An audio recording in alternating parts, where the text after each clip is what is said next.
Shalom, amados hermanos de Ejat. Uno somos en Yeshua, uno somos en su Torah, en su palabra. Y qué gusto que hoy podamos compartir de una manera liberal, gozosa, en familia, bajo una perspectiva de unidad, pero también desde una perspectiva de criterios. Es maravilloso. Y qué gusto poder compartir con ustedes en este segundo día de el Congreso de Ejat. Voy a hablar con ustedes acerca de la restauración de las ovejas perdidas de Israel. Palabras de Yeshua, pero lo voy a enfocar desde el orden de Melquisedec. Desde el orden de Melquisedec es que voy a compartir con ustedes esta restauración, para lo cual iré leyendo una serie de pasajes y poco a poco iremos dilucidando, iremos aclarando en dónde encaja esta perspectiva de la cual habló la Torá en Génesis, de la cual habla el Apocalipsis, de la cual habla el Rav Shaul, y de una u otra manera también el Rav o el Sheliach Keifas o Pedro, ¿no? Entonces, vamos a ir primero a Apocalipsis 1, 5 al 6. Apocalipsis 1, 5 al 6, amados. Dice así: y Yeshua Mashiach, voy a citar y voy a trabajar hoy con la tercera edición de la BTX, Biblia textual. Amén. Dice Apocalipsis o Itgalut, en hebreo, Itgalut, capítulo 1, Aleph, desde el 5 al 6, versículos. Yeshua a Mashiach, el testigo fiel, el primogénito de los muertos y el soberano de los reyes de la tierra, el que nos ama y nos libertó de nuestros pecados con su sangre, y nos hizo un reino sacerdotal o un real sacerdocio para su Elohim y Abba, para su Dios y Padre, dice en unas diferentes versiones. A él sea kol hakavod, toda la gloria y la soberanía por los siglos. Amén. Es decir, la consumación del mensaje mesiánico, del trabajo de Yeshua sobre el mundo, sobre toda la creación y sobre sus súbditos, nosotros que somos reyes y sacerdotes, en él, ¿no? Es este sacerdocio. No basta con el sacerdocio arónico, no basta con la perspectiva que nos han enseñado durante todos estos siglos, una perspectiva de una especie de reinado, como quien dice cabeza y no cola, y todas esas enseñanzas que hemos escuchado y que han sido útiles de una u otra manera, ¿no? Vamos a decir que siempre se nos ha hecho saber que somos reyes porque la palabra lo dice de una u otra manera. Nosotros tenemos que saber que tenemos un solo rey y que hay un solo rey sobre el universo y sobre la tierra. Nosotros correinamos con él para el control y de nuestra vida a través del conocimiento de la Torá. Y hacemos sacerdocio con nuestras casas, con nuestras familias, y hacemos sacerdocio cuando el Señor nos abre hacia la sociedad de una manera delicada, porque es un sacerdocio por el orden de Melquisedec. Es un sacerdocio de justicia, es un sacerdocio de shalom, un sacerdocio de paz. Esas dos características tienen que estar en nuestra operación frente a los hombres para vincularlos con Elohim. Pero no es solo un sacerdocio. Por esa razón el sacerdocio arónico no alcanza, ni tampoco la perspectiva de lo que ha enseñado hasta ahora el cristianismo o el mundo evangélico, al cual estamos súper agradecidos. Yo personalmente me gozo y sigo aprendiendo muchas cosas que el Señor revela en toda su Kehilá Mashiach, tanto en las naciones como en Israel. Cuando digo las naciones, es a lo que se le llama de una u otra manera la iglesia. Seguimos aprendiendo, seguimos siendo bendecidos y, cómo no, el Elohim sigue operando. Pero estamos caminando hacia las raíces hebreas. Y vemos de que durante unos 30 años ha habido una enseñanza muy enfática sobre la visión que debemos tener hacia el sacerdocio arónico, hacia el cumplimiento de la Torá, hacia nuestras verdaderas raíces, hacia un contexto correcto. Aunque lo del contexto creo que ha fallado un poco. De todas maneras, estamos recuperándolo en estos últimos 10, 5 años. Ya se está hablando más del contexto que de las formas, que de los rituales, que de la perspectiva arónica. Es decir, la perspectiva arónica sigue siendo vigente y útil. incluso lo que están haciendo muchos creyentes en las naciones sigue siendo útil, si no nos traerían ya cerradas sus congregaciones, no operarían, el Señor no estaría operando a través de ellos. Pero hay algo mejor, como lo enseñó Rav Shaul, el apóstol Pablo, hay algo mejor hacia donde nos podemos dirigir, y eso está por encima de todo orden. Así que habiendo leído Apocalipsis, vamos a leerlo una vez más. 1, 5 al 6. Itgalut, Aleph 5 y 6. Y de Yeshua Mashiach, el testigo fiel, el primogénito de los muertos y el soberano de los reyes de la tierra, al que nos ama y nos libertó de nuestros pecados con su sangre. Nos libertó, no nos libertará. No es que va a cumplir, no, ya nos libertó. Tiempo pasado, y también implica tiempo presente. Estamos liberados en su sangre. Y por esa razón nos hizo real sacerdocio. Nadie puede caminar en real sacerdocio solamente con Torah o solamente con la enseñanza arónica. Hay que rebasar hacia toda la enseñanza de Yeshua, que está principalmente en Glorita Hadashah y que está en la práctica que nosotros tenemos y en el entender los tiempos, estos últimos tiempos, y empezar a dilucidar este sacerdocio de la realeza al cual nos ha llamado Yeshua por causa de él. Porque eso es para... Dice, y nos hizo real sacerdocio o reino sacerdotal o un pueblo de reyes y sacerdotes, hay varias versiones lo dicen diferente, para su Elohim y Abba. Es decir, fungimos en este sacerdocio para conectarnos a la fuente de todas las cosas, que es el Abba. No hay otro nombre para llamarle al Abba, que es Abba, porque por último, Yeshua es quien... recibe el nombre de Elohim, de Adonai, de Yud-Hei, Vav-Hei, incluso. Así que a él sea la gloria y la soberanía por los siglos. Amén. Vayamos entonces rápidamente ahora a Ezequiel, amados. Al libro de Ezequiel, en el Tanaj, Ezequiel 37, desde el versículo 20, Ezequiel 37. Dice así: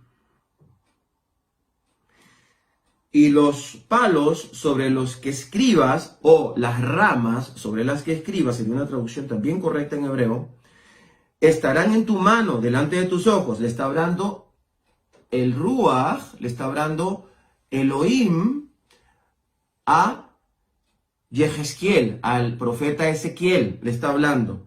Y ya conocemos todos este pasaje hermoso que habla de las dos casas, de la casa de Efraín, o sea, la extensión de la casa de Yosef, mi Misraim, mi Egipto, a través de su hijo Efraín, ¿no? Y de la casa de Judá, ¿no? Que son los hijos de Israel.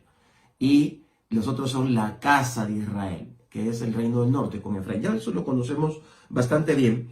Por eso digo, continúa en el versículo 20. Dice, estará delante de tus ojos. Y les dirás así, dice Adonai Yud-Hei Vav-Hei.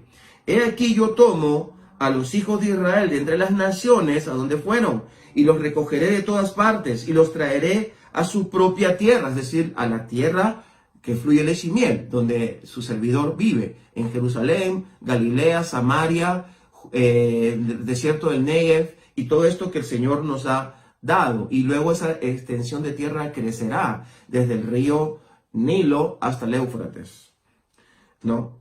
Muy bien, eso será cuando venga Yeshua.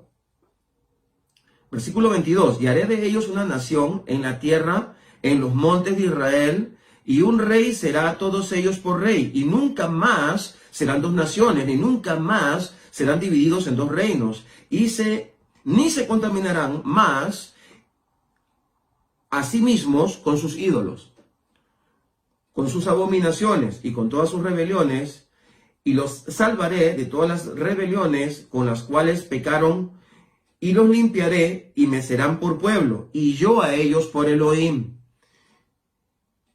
Mi siervo David será rey sobre ellos, y todos ellos tendrán un solo pastor, y andarán en mis preceptos, y guardarán mis estatutos, y los pondrán por obra. Habitarán en la tierra que di a mi siervo Jacob, ¿no? Donde habitaron vuestros padres, en ella habitarán ellos, sus hijos, y los hijos de sus hijos para siempre, y mi siervo David será príncipe de ellos para siempre, ¿no? Y haré con ellos, y haré un pacto de paz con ellos. Ojo, tome nota, pacto de paz con ellos. Después de que dejemos de andar hablando casa de no sé cuánto, casa de A, casa B, ¿no? Casa X, casa Y, casa del norte, casa del sur. Cuidado. Ya eso tiene que ir pasando. Ya lo identificamos, ya lo vimos, lo estamos enseñando, pero ahora yo quiero invitarles a todo Ejat, quiero invitarles a todos los que estamos unidos en estos estudios que venimos ya teniendo hace varios meses, ¿no? A que miremos ahora desde el punto de vista del Mashiach Lefi Melquisedec, ¿no? De acuerdo al orden de Melquisedec. Ok, primero que nada, para que esa unidad se dé, tiene que volver a reinar David, ya que David fue el que unió las dos casas y el reino fue unido por él. Eso lo sabemos históricamente. Yeshua, ¿verdad? Va a venir porque él es el hijo de David. La promesa que Elohim le dio a David de que su reino no iba a tener fin jamás, es porque su hijo iba a ser Mashiach, ¿no? En la sangre, su hijo en la sangre, que es Yeshua. Pero el Elohim hará con nosotros un pacto de paz. Muy bien. Estamos en el versículo 25, ¿no? Ahora bien, 26. Será un pacto perpetuo con ellos, y los estableceré y los multiplicaré, y pondré mi santuario entre ellos para siempre. Leolam, para siempre. Ok, versículo 27. Mi tabernáculo estará en medio de ellos, y será ellos por Elohim, y ellos me serán por pueblo. Y las naciones sabrán que yo, Yud-Hei Vav-Hei, soy el que santifico a Israel, cuando mi santuario esté en medio de ellos para siempre. Es decir, hay un proceso progresivo del cumplimiento de esta profecía, porque se va a cumplir completamente cuando se establezca ese tabernáculo espiritual. Es decir, por eso le empecé leyéndoles Apocalipsis. Es el libro que está más de moda ahora, se habla mucho porque se dice que estamos en los últimos tiempos, etcétera, etcétera. Pero este libro de Apocalipsis, Itgalut, está completamente conectado al Tanaj y a la Torah, completamente conectado. Es más, el libro de Itgalut podría estar en la Tanaj y no se notaría. Sería un libro bastante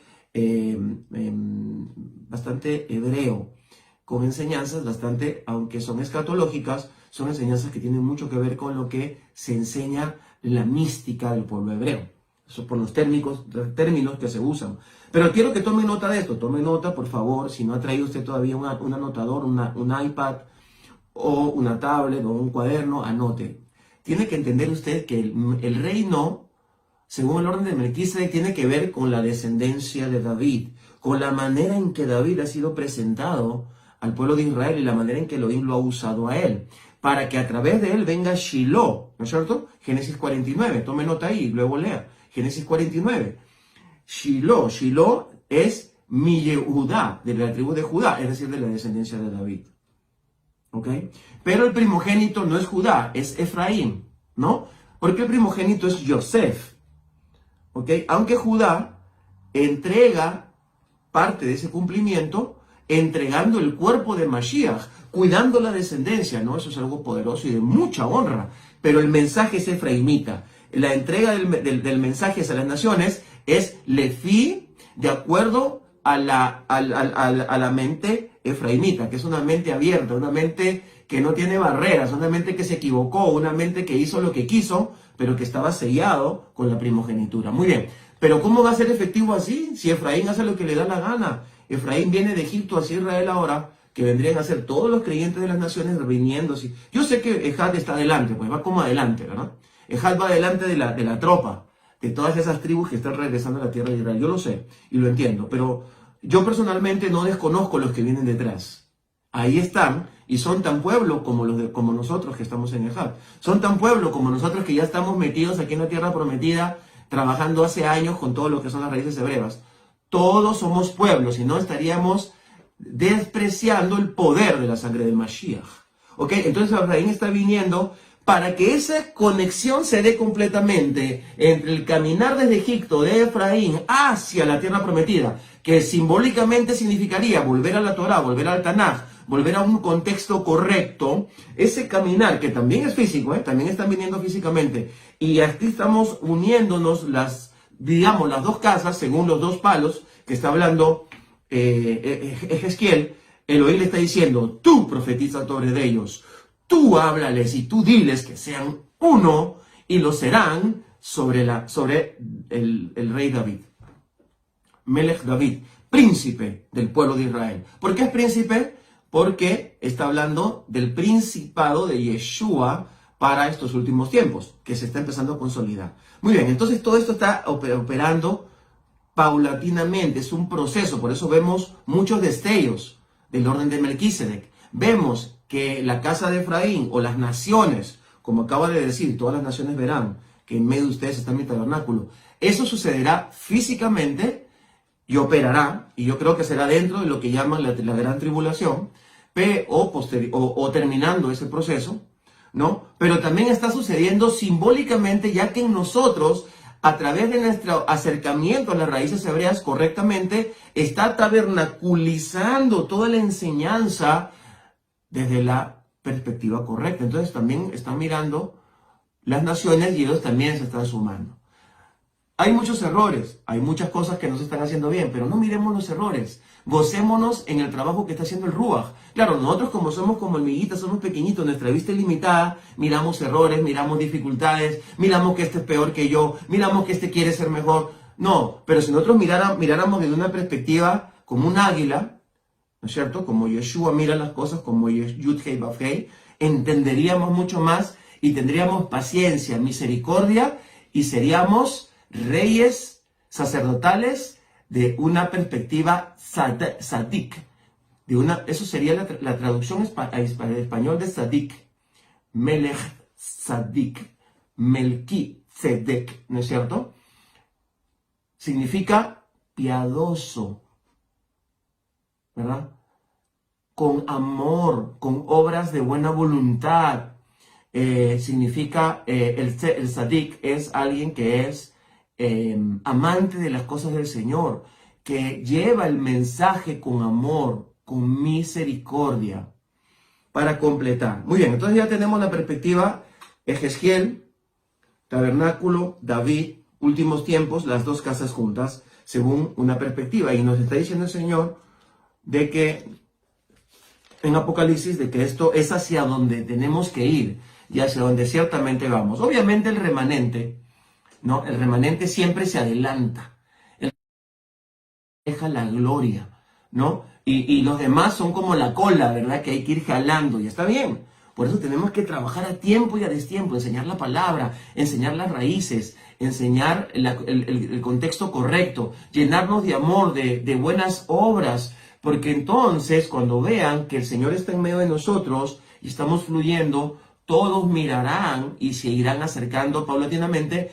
en un trabajo que está haciendo el Ruach HaKodesh, porque es una super profecía. Eso no lo va a detonar ni Ehad, ni su servidor con el ministerio remanente de Sion, ni tampoco ninguno de otros de nuestros ministerios, para no mencionar ninguno, ni lo va a producir los super mesiánicos que hay en Estados Unidos, o los fervientes mesiánicos o casa de Efraín que está en Sudamérica o en Centroamérica, o en el mundo hispano. No lo va a generar, somos solamente ayudadores. Eso está generado por el Ruach y nada ni nadie lo va a detener. Solo somos colaboradores, somos entusiastas, somos siervos que tratamos de no ser inútiles, caminando con nuestro gran jefe, Melech HaMelachim, Rey de Reyes, Yeshua Mashiach, Rey de Reyes, Adonai Shel Adonim, es decir, Señor de señores y Rey de reyes.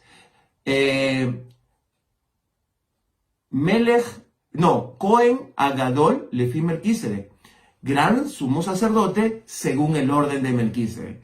Eso es algo que yo quiero entregarles, quiero colaborarles y quiero ponerles sobre la mesa. Vamos ahora a escuchar a nuestro Mashiach, Mati, o Matisyahu, conocido como capítulo 5, 5:19.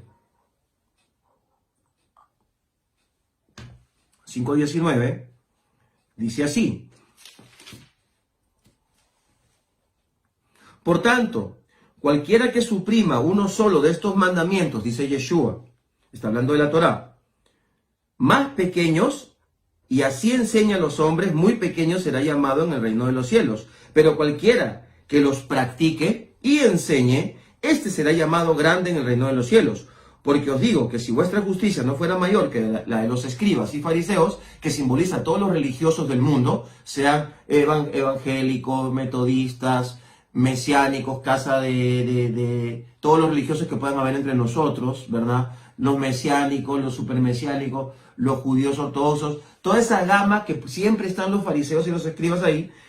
Si no superamos a ellos, de ningún modo estaremos en el reino de los cielos. Quiere decir que, si bien es cierto, no queremos ser talmúdicos, ni ser superpoderosos en la Guemará, y ser súper conocedores de la Halajá, no nos interesa, no lo necesitamos, son referencias.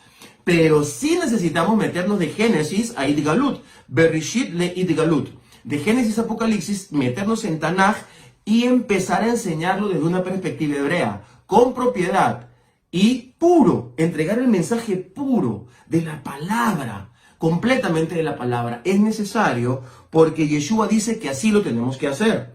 En el mismo Mateo, en el capítulo 18, 18:10, dice así nuestro Mashiach. Dice así: mirad que no nos menospreciéis a uno de estos pequeños, porque os digo que sus ángeles en los cielos ven siempre el rostro de mi Padre que está en los cielos. O sea, Yeshua está hablando que la esencia, el Abba, está en conexión directa con los ángeles que protegen al pueblo de Israel, pero también que protegen a aquellos que en el nombre de Yeshua han entrado al pueblo de Israel. Lo he enseñado varias veces, lo enseñan muchos maestros de Had. Ustedes ya hoy día son conocedores de que nosotros somos Israel. Todos ustedes, todos los que entran en Yeshua son Israel. Por lo tanto, tienen que ser recíprocos y tienen que venir hacia lo acabo de leer, Mateo capítulo 5. Hay que venir hacia los mandamientos del Señor. Eso es un tema que seguramente lo van a tocar otros maestros. Muy bien, cuidado, dice, a uno de estos con los pequeños, porque sus ángeles están ahí, pendientes. Versículo 12, ¿qué os parece si algún hombre tuviera 100 ovejas y se extravía una de ellas? ¿No dejará acaso las 99 en las montañas e irá a buscar la extraviada? Y si llega a encontrarla, de cierto os digo que se regocija más por ellas que por las 99 que no estaban extraviadas. Así también, no es la voluntad ante vuestro Padre Celestial que se pierda uno de estos pequeños. ¿No es verdad? Entonces el Yeshua está hablando de su celo por aquellos. ¿Quiénes son los pequeños? Yo te voy a decir simbólicamente quiénes son los pequeños. Aquellas personas que tú los consideras inferiores a ti o que no saben lo mismo que tú. Es decir, cuidado, porque no vaya a ser que en vez de ayudarlos los termines criticando y les metes palo. Porque están caídos, porque están tropezados, porque no ven igual que tú, porque no entienden. Entonces te sales del orden de Melquisedec. Entras al orden arónico. El orden arónico es ese orden rígido. Que si no nos cuidamos, rápidamente nos terminamos acoplando a las enseñanzas de la religiosidad. Tenemos que tener mucho cuidado, por eso tenemos que manejar bien la Torah, bien el Tanaj, ¿ok? Muy bien, este marco te lo pongo ahí para que veas la mentalidad de Yeshua para con este asunto. Pero vamos ahora a mirar otro evento en el cual Yeshua nos está enseñando algo tremendo en Mateo capítulo 15, Matisyahu o Mati, como decimos aquí en Israel, en el capítulo 15, desde el 21 en adelante, dice así: partiendo de allí, Yeshua se fue a las regiones de Tiro y Sidón. Regiones de Tiro y Sidón están más metidas en lo que era el reino del norte, de Efraimita, aunque Tiro y Sidón no llegó a pertenecer directamente con el reino del norte, aunque estaban cerca. Ahí habían también muchos judíos que se habían asimilado y se habían unido a los fenicios y habían empezado a adorar a otros dioses. Ese es Tiro y Sidón. De Tiro vino aquel Irán que contrató David para construir el templo. Entonces, Tiro siempre fue, los que vivían en Tiro y Sidón, aunque eran fenicios, y eran semitas, y venían también de Caldea, de arriba donde vino Abraham, eran súper paganos. Los fenicios eran tremendos comerciantes. Ellos también trabajaban en su momento con Salomón. Y Elohim les permitió construir el templo, Irán. Aunque bajo los planos que le había dado, bajo la dirección de Salomón, bajo las ordenanzas de David. Pero tenemos que entender que este lugar es clave, es un lugar de donde se procede prácticamente toda la transformación que hubo de las tribus del norte, que terminaron siendo tribus samaritanas, completamente apartados de todo lo que era el proceso profético para el pueblo de Israel, ¿no? Entonces, no hay mejor ejemplo que las ovejas perdidas de Israel, que los judíos que vivían en Tiro y Sidón, y los samaritanos. Entonces, dice así: he aquí una mujer cananea que había salido de aquellos confines, clamaba diciendo: ten compasión de mí, Adonai, o Adón. Y mira lo que dice aquí: Ben David, hijo de David. Ajá, ahora sí, recuerdas Ezequiel 37, ¿verdad? Hijo de David, ajá. Mi hija está horriblemente endemoniada. Ellos sabían que había una profecía para el Mashiach que iba a ser Ben David. Todas las regiones de norte a sur, desde Dan hasta Beersheba, todos ellos amaban al rey David porque él los había unificado en algún momento. Luego viene Salomón, también estaban unificados, muere Salomón y se divide el reino. Versículo 23. Estoy en Mateo 15, 21 en adelante. Ahora voy a leer el 23. Pero él no le respondió palabra. Entonces, acercándose a sus discípulos, le rogaban diciendo: despídela, que grita de entre nosotros. Él respondiendo dijo, mirándola a ella: no fui enviado sino a las ovejas perdidas de la casa de Israel. Ajá, ahora sí, acá hay una cuestión concreta. Él estaba en el norte y le está diciendo: tú eres Sidonia, ¿ok? O Sirofenicia. Yo no he venido por ti, yo he venido por los Yehudim o los Ibrim, no, porque no eran Yehudim, los Yehudim estaban en Jerusalén, por la Ibrim, ¿no es cierto? Las ovejas son ovejas de nuestro prado. Cuando dice ovejas quiere decir que hay un término de pertenencia, y segundo le dice están perdidas. Eso sí lo sé, que están perdidas. Muy bien, pero esta mujer simboliza a todos los gentiles del mundo. O sea, Yeshua aquí les está metiendo una enseñanza tremenda a los apóstoles. Y esta es una de las enseñanzas ocultas. Hay muchas, puedo pasarme toda la tarde hablándoles de esto, porque hay muchas enseñanzas ocultas donde Yeshua deja traslucir que el mensaje era para todas las naciones. Lo deja entrever. Muy bien, ella le dice, él le dice, no le respondió palabra. Entonces ella enseguida, ellos le pedían que la despida, y ya en el versículo 24 Yeshua dice: fui enviado a las ovejas perdidas de la casa de Israel. Tiene que ver mucho con la enseñanza que les quiero dar el día de hoy. Pero ella, acercándose, se postraba ante él diciendo: Adonai, o Señor, ayúdame. Él respondió y le dijo: no está bien tomar el pan de los hijos y echarlo a los perros. Muy bien, aquí hay dos cosas que puede estar diciendo Yeshua. Número uno, le está diciendo: yo sé que tú eres de origen hebreo y que te has asimilado completamente, ya eres completamente sirofenicia. Y eso es para los judíos un perro. Un samaritano era un perro. Un perro era alguien que volvió a su vómito, que pertenecía a la casa y se fue para otro lugar. Es decir, las 10 tribus perdidas eran perros desperdigados por todas las naciones. Pero Yeshua con amor les dice: son las ovejas perdidas de Israel. ¿Cuál es la diferencia entre un perro y una oveja? Todos son perros, todos somos perros pues, porque todos nos descarriamos a una, cada cual por su camino, ¿verdad?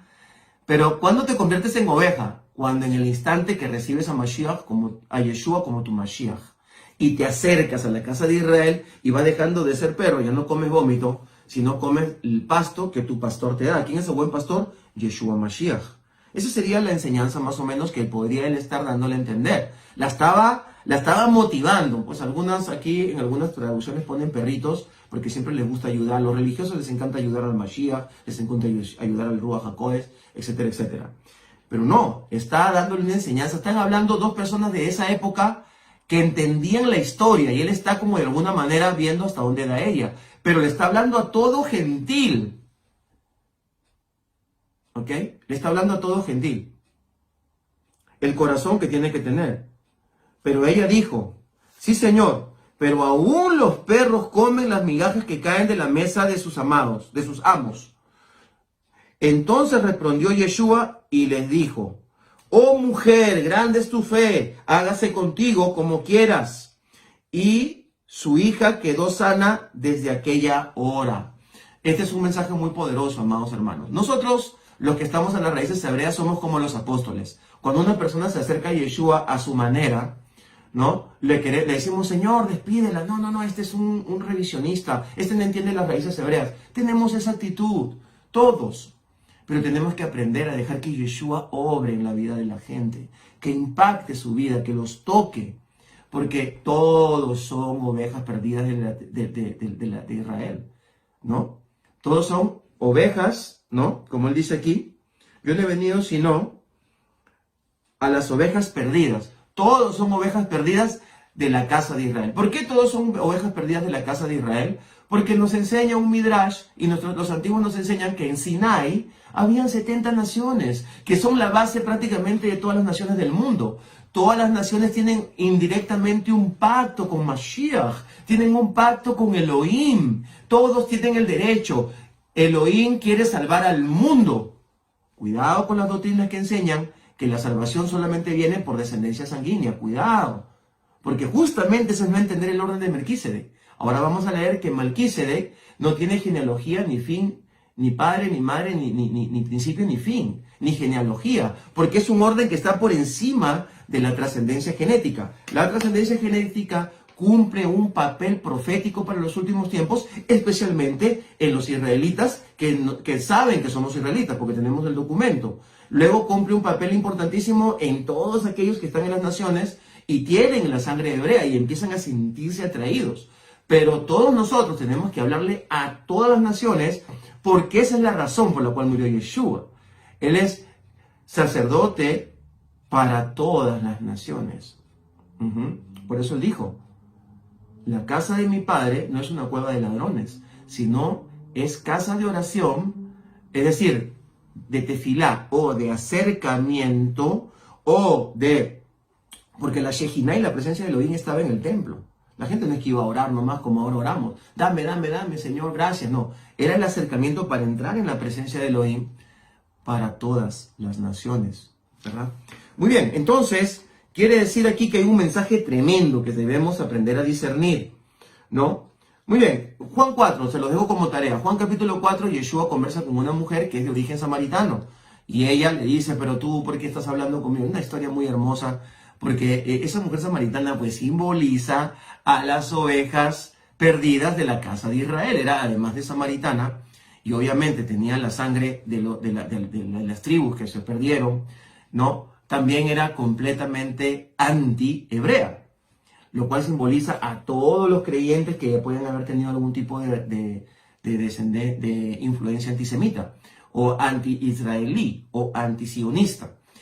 Pero también simboliza a cualquiera que no sea creyente, porque Elohim en cada ser humano ve a alguien a quien puede salvar, a quien puede recuperar, a quien puede redimir. Y tenemos que abrirnos, y tenemos que estar atentos para ir modificando, ir corrigiendo todo lo que sea necesario para que nuestro sacerdocio, según el orden de Melquisedec, opere para todas las naciones. Porque si nos vamos cerrando, y nos vamos cerrando, porque cada vez sabemos más Torah, cada vez sabemos más Halajá, cada vez sabemos más Talmud, cada vez sabemos más las costumbres, nos vamos cerrando. Tenemos que abrirnos en amor. Y el conocimiento, tenemos que estar seguros en el momento que el conocimiento va a rebalsar y dejarlo suficiente como para que la gente tome el vaso y pueda tomar. Nadie toma de un vaso rebalsado porque está ahí que tiene miedo, ¿verdad? El vaso tiene que tener una cantidad correcta y la persona toma. La visión para nuestro ministerio este año es Primera de Pedro, capítulo 2, lo voy a leer ahora porque tiene que ver con la enseñanza. Y estamos entendiendo que hay que llevar el mensaje. Y siempre para llevar el mensaje, amados, hay que ceder un poco. Hay que amar, hay que comprender y hay que respetar. Y entonces entra. Ya cuando tenemos suficiente conocimiento, si seguimos llenándonos de conocimiento, vamos a volvernos esos musculosos que piensan que todo el mundo los admira, y hay mujeres que les da hasta miedo y jamás tendrían ni un novio ni un marido de esos musculosos, o algunos que están demasiado gordos. Eso es lo que produce tanto conocimiento. ¿Qué es lo que te mantiene en training? ¿Qué es lo que te mantiene espiritualmente esbelto, correcto? La práctica de ese conocimiento. Y la práctica de ese conocimiento no tiene que ver tanto con todas las normas y todo lo que hemos aprendido en la Torah. Eso es bueno. Tiene que ver con el amor que tú muestres por las ovejas perdidas. ¿ok? Potencialmente todas son ovejas perdidas de la casa de Israel, porque en Ejad estamos preparados para que cuando entren, llevarlos directamente hacia la savia, directamente hacia la fuente, ¿no? Entonces, quiere decir que proféticamente todos son ovejas perdidas de la casa de Israel, por lo menos desde la perspectiva del orden de Melquisedec, amados. Vamos entonces a Primera de Pedro, que es la visión para nuestro ministerio, justamente se los comparto a todos ustedes, ¿no? Queremos realmente entender y fungir como un real sacerdocio según el orden de Melquisedec. Estamos enseñando esto con mucho ahínco y va a ser un año donde nos vamos a entregar a esta visión y yo quiero derramarla también sobre todos ustedes. Capítulo 2, ¿no? Dice así, 2, Arishonash el Keifas, ¿no? Primera de Pedro, capítulo 2. Versículo 5, vosotros también como piedras vivas, versículo 5, vosotros también como piedras vivas estáis siendo edificados como casa espiritual para un sacerdocio santo, ¿no? Un sacerdocio santo, primero que nada separado para el Señor, a fin de ofrecer sacrificios espirituales aceptables a Elohim por medio de Yeshua Mashiach. Ofrecemos sacrificios espirituales porque venimos y intercedemos por otros, venimos y oramos por las naciones, venimos y oramos por las congregaciones, venimos y estamos haciendo trabajo, nuestras ofrendas, nuestro tiempo, nuestro dinero, nuestra capacidad, nuestras ganas, todo lo que llevamos como un ofrecimiento y un sacrificio agradable al Señor como sacerdotes santos. ¿Ok? Eso quiere decir que también vamos a enseñarle a nuestros discípulos y a la gente que se acerca a nosotros, a los que están viendo por primera vez una enseñanza como esta a través de esta conferencia de Ejad, entiende que tenemos que venir a fungir ese sacerdocio. Versículo 6, por lo cual contiene la escritura, he aquí, pongo en Sion una piedra angular escogida preciosa, el que cree en ella no será avergonzado. Quiere decir entonces que si tú eres alguien que no estás metido en las raíces hebreas y todo, pero crees en Yeshua, solamente acércate a su entorno, acércate al contexto original de las enseñanzas. Jamás serás avergonzado, aunque tú le llames Jesús, aunque tú le llames Cristo, no serás avergonzado, solamente acércate. ¿Ok? Para vosotros, pues, que creéis, Él es precioso. Más para los incrédulos, ¿quiénes son los incrédulos? Los que no cumplen la palabra del Señor, los que no quieren cumplir sus mandamientos, los que no quieren obedecer. Leí al inicio capítulo 5 de Mateo. Yeshua nos lo dijo, esos son los incrédulos. Además enseñan a que no los hagamos. Muy bien, nos podemos haber equivocado por siglos de no haberlo enseñado. Y muchos siglos no se enseñó correctamente la Torá, enseñando cómo debemos cumplir esos hermosos mandamientos. Muy bien, pero ahora es el tiempo. ¿Ok? Y yo estoy agregando algo más. Hacer estos mandamientos desde una perspectiva de gracia, de misericordia, de tzedek, ¿no? De tzedek, de justicia, según el orden de Melquisedec. Muy bien, pero la piedra que desecharon los edificadores, vuelvo a leer el 7b, esto vino a ser la piedra angular, que es Yeshua, piedra de tropiezo, versículo 8, y roca de escándalo para mucha gente. Porque tropiezan en la palabra, es decir, el tropiezo en Yeshua es por no conocer su palabra de Bereshit a Idgalut, todo el Torah, todo el Tanaj, hay que estudiarlo, hasta Idgalut o Apocalipsis. Dice, siendo desobedientes, son desobedientes por default, porque no conocen, por lo cual fueron también destinados a esto mismo. Versículo 9, pero ustedes son linaje escogido, es decir, linaje quiere decir familia, tribu. Esa es una traducción que podría ser completamente aceptable. Sacerdocio real. Primero eres sacerdocio santo, ahora vas a ser sacerdocio real. ¿Por qué real? Porque eres lo que le enseño yo a la congregación y le enseño a ustedes ahora. Tiene que ser un sacerdocio real, es decir, que tu vida esté gobernada por la palabra del Señor. Y entonces gobiernas en tu vida, en tu cuerpo, en tu mente, en tus finanzas, en tu vida diaria, en tu hogar, en tu familia, en tu trabajo, en tu ministerio. Gobiernas, se te ve ordenado, se te ve digno. Entonces puedes llegar a otros. Ahora sí puedes llegar a otros, ¿verdad? Porque entonces se te ve como un real sacerdote. No eres real sacerdote para gobernar sobre otros. Ese es un error que ha habido en las enseñanzas de los creyentes en estos últimos tiempos, que han empezado a gobernar sobre la gente. No, no es así. Debemos ser sacerdotes para la gente, para que proclamen las preciosas proezas del que nos llamó de las tinieblas a su luz admirable. Ustedes saben que nadie sale de las tinieblas de porrazo, por eso el Señor nos enseñó, ¿verdad? Y el alba va rayando poco a poco, y nunca sabes cuándo es de noche, y cuándo es a medianoche, y cuándo empieza a ser de día, porque es la manera en que el Elohim organizó el universo. Así estamos viendo su gloria sobre todas las naciones y sobre todos los creyentes. Los que en otro tiempo no eran pueblo, muchos de ustedes no eran pueblo. Cuando está hablando de no eran pueblo, es como dice Efesios 2, ya no son extranjeros ni avenecios. Otra tarea, ya te dije, Juan 4, léete sobre la mujer samaritana, ¿ok? Y Efesios 2, del 11 en adelante. No somos ya extranjeros ni avenecizos, nadie. Todos somos conciudadanos. ¿De qué santos? De la Kehilá Mashiach, que se formó desde los tiempos de Moisés, desde los tiempos de Jacob. Ya era una Kehilá Mashiach, es la misma de ahora, solamente que ahora han entrado todas las naciones. Y aunque se ha enseñado mucho más lo grecorromano, tenemos que volver a lo hebreo. Pero no debemos quedarnos en el orden arónico, debemos trascender hacia el orden de Melquisedec, porque de esa manera podemos tocar a todos. ¿Por qué dice? Porque ya ahora, aunque no nos llamaban pueblo, pero ahora somos pueblo de Elohim, los que no habíamos alcanzado misericordia, pero ahora habemos alcanzado esa misericordia, es decir, el mensaje de traer a las personas hacia el origen y el contexto correcto es con misericordia. Por eso tiene que ser Lefi Melquisedec, según el orden de Melquisedec, amados hermanos. Ya vamos a terminar, ¿no es cierto? Entonces, fíjense ustedes lo importante que podamos entender ahora esto en lo que es Hebreos capítulo 7, capítulo 7 de Hebreos. Vamos a empezar en el versículo 5. Yo sé que ahora lo vas a entender perfecto, lo que nos quería enseñar el Rav Shaul, el Sheliach Shaul, conocido como el apóstol Pablo. Y en verdad, los que de los hijos de Leví, que han recibido el sacerdocio, tienen mandamiento de exigir diezmos del pueblo. Correcto, está bien. Según la ley, tampoco está mal. Es decir, de sus hermanos, de todas las demás tribus, ¿no? Aunque ellos también sean descendientes de Abraham.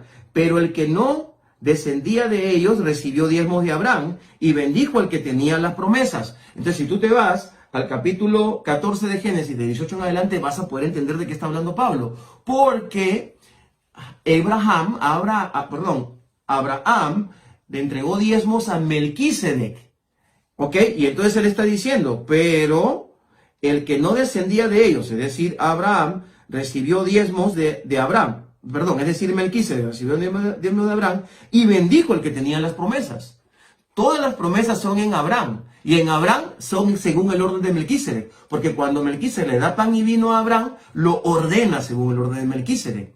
Esa enseñanza que es de gracia y misericordia, esa enseñanza que excede incluso los mandamientos de la Torá, decae sobre David. Porque David fue ungido y aprobó para que a través de él venga el Mesías. Porque otro sacerdote, según el orden de Melquisedec, llamado Shmuel, el profeta Samuel, que fue profeta, rey, porque fue juez, ¿no es cierto? Y fue sacerdote, sin ser de la tribu de Leví. Te doy un datito. ¿De qué tribu era? De la tribu de Efraín. Es decir, era primogénito. Pero como él era primogénito, ungió al otro primogénito, que es el que iba a traer la descendencia física del Mashiach. ¿A quién ungió? A David. Pero primero ungió a uno de la tribu de Benjamín. No me va a alcanzar tiempo para enseñarte el poder que hay en la función profética de la tribu de Benjamín para entender la segunda venida de Yeshua y el poder que hay para entender, ¿verdad? Esta entrega o esta enseñanza según las tribus. Porque hay una enseñanza según la casa de Efraín, la casa de Judá, y hay otro que tiene que ver con lo que es la enseñanza mesiánica según Benjamín, según la tribu de Benjamín, ¿no? Muy bien, entonces tú dirás, ¿estás seguro de eso, pastor? Estoy completamente seguro, tengo todas las estadísticas y pruebas bíblicas, como por ejemplo el Rav Shaul el apóstol Pablo era de la tribu de Benjamín. Mordejai y Esther eran de la tribu de Benjamín, ¿no? Y la tribu de Benjamín es la única tribu que peleó contra todas las tribus, y hay una enseñanza poderosa de cómo ellos le entregan a alguna de las mujeres de las tribus en Shiloh, donde estaba el templo. Pero dejemos eso ahí, yo sé que el Espíritu te está hablando.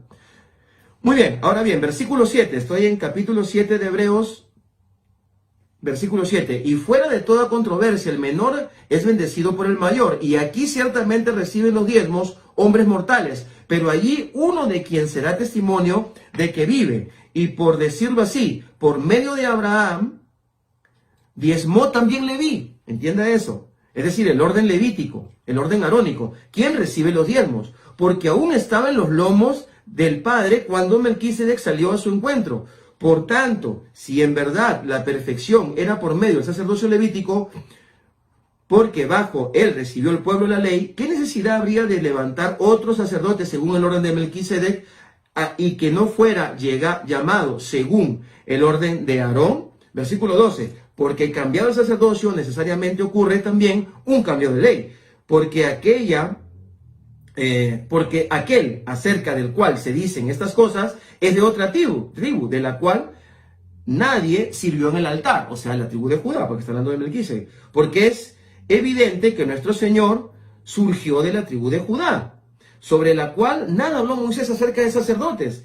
Y es aún más evidente si a semejanza de Melquisedec se levanta otro sacerdote, el cual ha sido constituido no según la ley de un mandamiento carnal, que no es malo, no es malo. La palabra carnal tenemos un problemita con esa palabra, pero no es malo, lo carnal es excelente. De esa manera operó Aarón, y sin las enseñanzas arónicas, sin las enseñanzas levíticas, no trascenderemos como creyentes, las necesitamos. Solamente que hoy quiero llevarlos a que empiecen a caminar en otro nivel, un nivel mayor, sino según el poder de una vida inmortal. El sacerdocio de Melquisedec te prepara para una vida inmortal, te lleva a otro nivel. Versículo 17, pues se da testimonio, tú eres sacerdote para siempre, según el orden de Melquisedec.